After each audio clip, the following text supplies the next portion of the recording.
ఈ మధ్య కాలంలో మనం ఈ చంద్రుడి యొక్క గమనం, అమావాస్య, పౌర్ణమిలో ఎటువంటి జాగ్రత్తలు తీసుకోవాలి? అసలు ఈ కార్తెలను ఎందుకు డిజైన్ చేశారు? టోటల్‌గా ఈ వృక్షాయుర్వేదం గురించి కూడా రీసెర్చ్ అనేది చేస్తున్నాం గదా! ఈ వృక్షాయుర్వేదం గురించి ఇది చూస్తున్నప్పుడు అసలు ఎంత గొప్ప నాలెడ్జ్ భారతదేశంలో ఉంది. కానీ మన రైతులు ఎందుకు దీన్ని వినియోగించుకోలేకపోతున్నారు? ఒక వ్యక్తి 2000 సంవత్సరాల క్రితం అంటే ఈ అడ్వాన్స్‌డ్ టెక్నాలజీ లేని టైంలోనే వైరస్‌లనేవి ఉంటాయి. వాటిని ఎదుర్కోవడానికి ప్లాంట్ యొక్క ఇమ్యూనిటీ సిస్టమ్ అనేది చాలా ఇంపార్టెంట్. అలాగే మనకి ఈ రోజు అడ్వాన్స్‌డ్ కంట్రీస్ సాప్ అనాలిసిస్ అని చేసేసి మొక్క యొక్క ఆరోగ్యాన్ని కొలుస్తున్నారు కదా!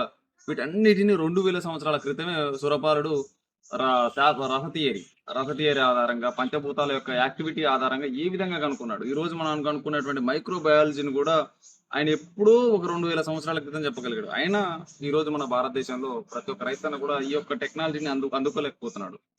అయితే ఆర్గానిక్ ఫార్మింగ్ అంటున్నాడు. లేదంటే కెమికల్ ఫార్మింగ్ అంటున్నాడు. నేను చూసినంత వరకు గూడా ఈ రోజు వరకు నేను చూసినటువంటి వృక్షాయుర్వేద ప్రకారం అయితే కూడా ఎక్కడ కూడా ఈయన ఆర్గానిక్, కెమికల్ ఇలా ఒక రకమైనటువంటి వర్షన్ గురించి మాట్లాడలేడు. ఎక్కడైనా ఆయన చెప్పింది ఒకటే.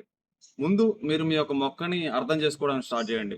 ఫస్ట్ ఆఫ్ ఆల్ ఒక మనిషిని ఒక డాక్టర్ గనక ఏ విధంగా అయితే తన ప్రాబ్లమ్ చెప్పుకున్నప్పుడు దాన్ని అర్థం చేసుకొని ట్రీట్మెంట్ చేస్తాడో, ఒకే వ్యాధి అనేది ఇద్దరు పేషెంట్‌లకు ఉన్నప్పుడు వేరు వేరు ట్రీట్మెంట్ ఎలా చేస్తాడో, మీరు కూడా ఒక మొక్కని అంత బాగా అర్థం చేసుకొని ఒక డాక్టర్‌లాగా ప్రవర్తించినప్పుడు మాత్రమే సక్సెస్ అయితారు. అలాగే ఒక మొక్క గురించి తెలుసుకోవాలంటే ముందుగా నేల గురించి తెలుసుకోవాలి. ఆ నేలలో ఉన్నటువంటి న్యూట్రిషన్ యొక్క అవైలబిలిటీని, అలాగే నేల యొక్క స్థితిగతుల్ని, నేలలో ఉన్నటువంటి మైక్రో బయాలజీని అర్థం చేసుకొని ముందుకు సాగినప్పుడే ఖచ్చితంగా రైతు సక్సెస్ అయితాడు. ప్రతి ఒక్క రైతన్నకు నేను చెప్పాలనుకున్నది ఏందంటే, ఈ రోజు నుంచి కూడా ప్రతి వారం వృక్షాయుర్వేదం మీద నేను ఒక టాపిక్ తీసుకొస్తాను. అలాగే దాంతో కూడినటువంటి టెక్నాలజీ బయట మనకు ప్రస్తుతం మన భారతదేశంలోనే కాకుండా ప్రపంచంలో ఎటువంటి టెక్నాలజీ ఉంది.